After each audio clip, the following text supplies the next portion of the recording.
Bima Sakti adalah galaksi spiral yang diameternya mencapai 100.000 tahun cahaya. Jika ada bintang yang terlahir di tepinya dalam ledakan super kuat, cahayanya akan sampai ke seberang tepi galaksi dalam waktu 100.000 tahun kemudian. Ilmuwan meyakini ada banyak peradaban seperti kita di Bima Sakti. Peradaban ini bisa saja seperti organisme hidup yang berlainan dengan kita. Mungkin hidung dan matanya kelihatan berbeda, cara jalan dan komunikasinya pasti sangat jauh berbeda. Jika mereka adalah peradaban maju, mungkin saja teknologi mereka sudah bisa menjelajah luar angkasa. Peradaban maju hanya akan terbentuk melalui proses yang panjang. Jika di bumi diperkirakan memerlukan waktu 4,5 miliar tahun hingga manusia muncul, maka kita perlu mencari planet yang seumuran atau lebih tua dari bumi. Jika ada planet A yang dihuni oleh peradaban primitif, setelah jutaan tahun kemudian mereka akan berevolusi menjadi peradaban maju. Gelombang radio akan jadi sarana komunikasi mereka, lalu seluruh planet akan memancarkan gelombang radio layaknya bintang memancarkan cahaya. Dan di bumi kita bisa menangkap gelombang tersebut, namun kendalanya ada pada jarak antar planet. Manusia mulai memanfaatkan fungsi gelombang radio pada tahun 1895, dan jika peradaban di planet A memancarkan radio pada saat itu, kita baru akan menangkap sinyalnya pada tahun 2895. Saat menua, bintang akan berubah menjadi raksasa merah. Saat inilah bintang akan menelan planet-planet di sekitarnya. Kehidupan bintang ini akan berakhir dengan ledakan besar dan menghancurkan segalanya. Para ilmuwan telah mengirim sinyal radio ke luar angkasa pada tahun 1974. Dalam sinyal ini terdapat angka kita, DNA manusia, dan informasi tentang tata surya di dalamnya. Perlu 1 milenium lagi untuk mendapat balasan dari mereka. Kendala lainnya yaitu gelombang radio tidak menyala konstan seperti cahaya, tapi lebih mirip seperti suar, dan hanya digunakan dalam fase tertentu. Jadi kita hanya punya waktu 100 tahun untuk mencari sinyal radio yang digunakan oleh suatu peradaban. Para ilmuwan pernah menangkap sinyal radio aneh yang sumbernya tidak diketahui. Berdasarkan karakteristiknya, sinyal ini mungkin dibuat oleh peradaban di luar angkasa atau pesawat alien yang kebetulan lewat. Setelah ditelusuri lebih lanjut, sinyal ini hilang tanpa jejak dan meninggalkan teori dan argumen yang belum jelas.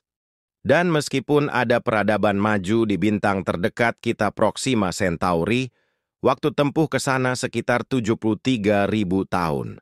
Dengan kecepatan cahaya pun waktunya perlu 4,2 tahun. Jadi kita perlu mencari solusi untuk perjalanan angkasa ini. Perjalanan super ngebut di luar angkasa ini diperlukan pesawat luar angkasa berteknologi warp drive seperti di film Star Trek. Dengan begitu manusia dapat sampai di penjuru galaksi hanya dalam hitungan detik. Objek misterius di alam semesta ini sangat berat, sehingga cahaya pun tidak bisa lolos dari jeratnya. Dan pesawat luar angkasa kita pasti tidak akan kuat menahan tekanannya.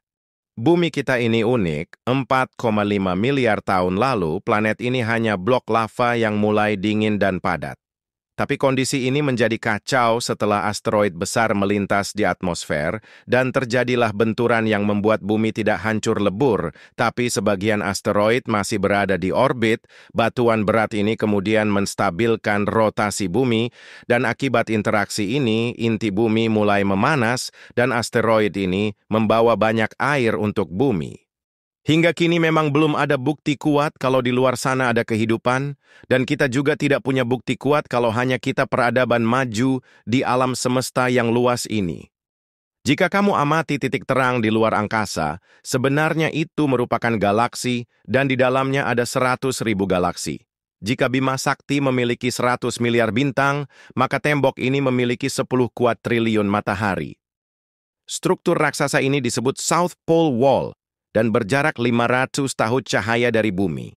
Perjalanan ke bintang terdekat kita saja perlu 4,2 tahun cahaya atau 73.000 tahun perjalanan dengan roket. Jadi, perjalanan ke South Pole Wall akan lebih lama dari umur galaksi kita. Semua objek luar angkasa terus bergerak dan berkembang setelah terjadi Big Bang miliaran tahun lalu. Saat galaksi bergerak, cahayanya akan berubah. Dengan mengukur perubahan ini, para ilmuwan dapat mengetahui jenis objek dan proses pergerakannya. Alam semesta juga memiliki grup kuasar raksasa yang berdiameter sekitar 4 miliar tahun cahaya. Satu foton cahaya perlu waktu seumur bumi kita hanya untuk menempuh seluruh strukturnya. Bobot struktur ini 6,1 kuintilion lebih berat dari matahari. Dan hingga kini para saintis telah menekukan lebih dari 73 kuasar di alam semesta. Gravitasi super kuat akan menerbangkan materi di sekitar lubang hitam hingga berbentuk cakram. Kemudian cakram ini akan menjadi radiasi super kuat di luar angkasa. Jika radiasinya sangat kuat, kita bisa mendeteksi kuasar dari kejauhan, sehingga objek ini sering disebut suar angkasa. Dan salah satu kuasar terjauh dari bumi berjarak 13,1 miliar tahun cahaya, dan umurnya salah satu yang tertua di alam semesta.